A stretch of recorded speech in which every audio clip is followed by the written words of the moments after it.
Hi everyone, welcome to Online Teaching and Design. I'm Ken Cooper, one of your co-facilitators in this course. Um, I'm an IT analyst at Los Rios Community College District, so that's American River, Sacramento City, Folsom Lake, and Cosumnes River colleges. Um, Also an adjunct teacher at Sacramento City College for business.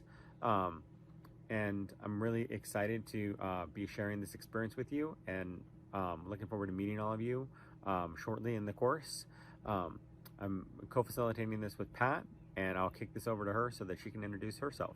Thank you, Ken. It's so exciting to be here with you teaching this class and to be with all of you students. I want to introduce myself. I'm Pat James, and I've been kicking around this system with distance education for the last 20 years or so.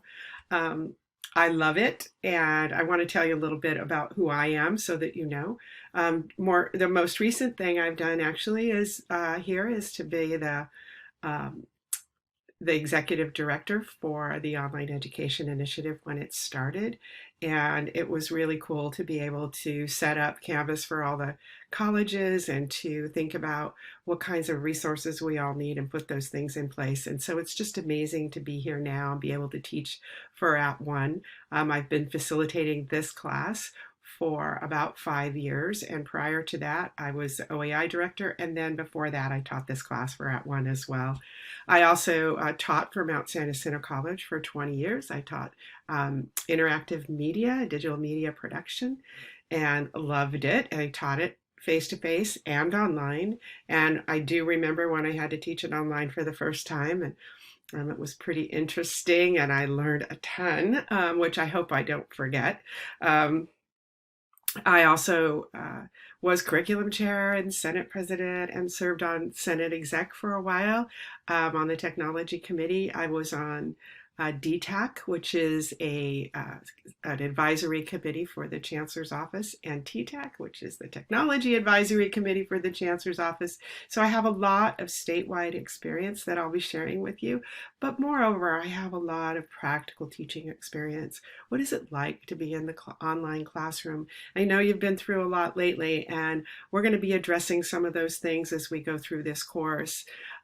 We have had to adjust stuff and change things for where you are, and so we will continue to do that as we strive to meet your needs throughout this class. A little more about me. I have 5 kids. I live in Santa Cruz right now.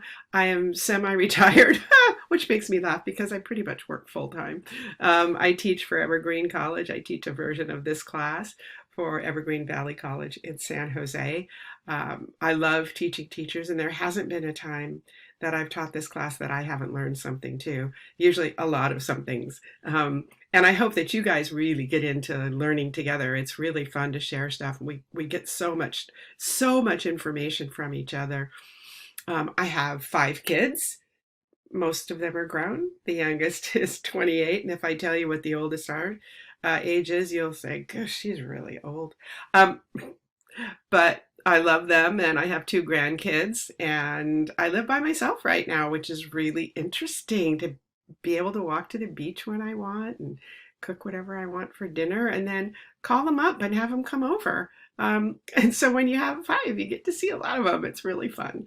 And watching them go through teaching their own children from home right now and what that's like. And I know that some of you are doing that as well.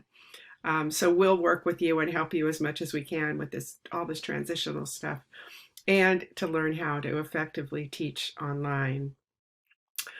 Okay, so I'm going to turn it back over to Ken for a minute. Ken? Thank you, Pat. Yeah, I really appreciate that. And I did want to say, first of all, this is not a background. This is actually, where I'm at. I'm social distancing here at my wife's parents up in Weed, California for the weekend. So we were coming up here to see our son who's staying with them and going to college of the Siskiyous in the fall. So this course is going to be really, really a good experience. I'm really excited to be sharing it with all of you. As I mentioned before, when we're going through this course, please, I'll just echo what Pat said. If you have any questions, any problems, please always feel free to reach out to us. You have my email, you have my cell phone. Please don't hesitate if you have a problem. This is, a pretty long course, and we know that so much is going on right now. So if you have anything, yeah, medical issues, or family that has a medical issue, we want you, as I always try to say, that the first priority is your family, and the next priority would be your students that you're actually teaching. So we we know that we're not going to be those top two priorities. We want you to make sure that you're taking care of yourself, taking care of your students, because those need to come first. And if you do need anything, like I said, please always feel free to reach out to us. Really excited to have you, and I'll kick it back over to Pat to talk a little bit more about the course. And just to let you know, we're going to set up a Zoom orientation this week, I believe on Tuesday evening. We'll send that out. It'll be on the homepage. We'll also send out an announcement that'll tell you when it is. The class right now officially opens on Monday, and you'll get an announcement then. But plan on being around with us on Tuesday evening for the orientation, which takes you through the navigation and all of the things that we'll be doing in the class. For right now, please know that the first thing that you will do in the actual class, you have some stuff that you have to go through for At One, and some things about setup that you'll have to do as well. But then you get a chance to talk to each other in a icebreaker meet and greet kind of discussion. Please have that done by Wednesday so that you're ready to go, and you can, meet the folks in class, and really get ready to get started in creating things in your own class. You'll be responsible for two units, a orientation unit and one content module that you'll be teaching in your own discipline. And those have to be done by the end of the 12 weeks. We'll talk more about that on Tuesday. Okay, we're there for you if you need to talk to us, if you need some help with anything. And that really includes getting started with what you're doing now for fall. If you just are stuck on something that's driving you crazy, let us know, because we can either email you back, or we can jump into Zoom and talk to you about it. We're here for you. And I think now more than ever, we all need to help each other, and we'll be here for you. So thank you.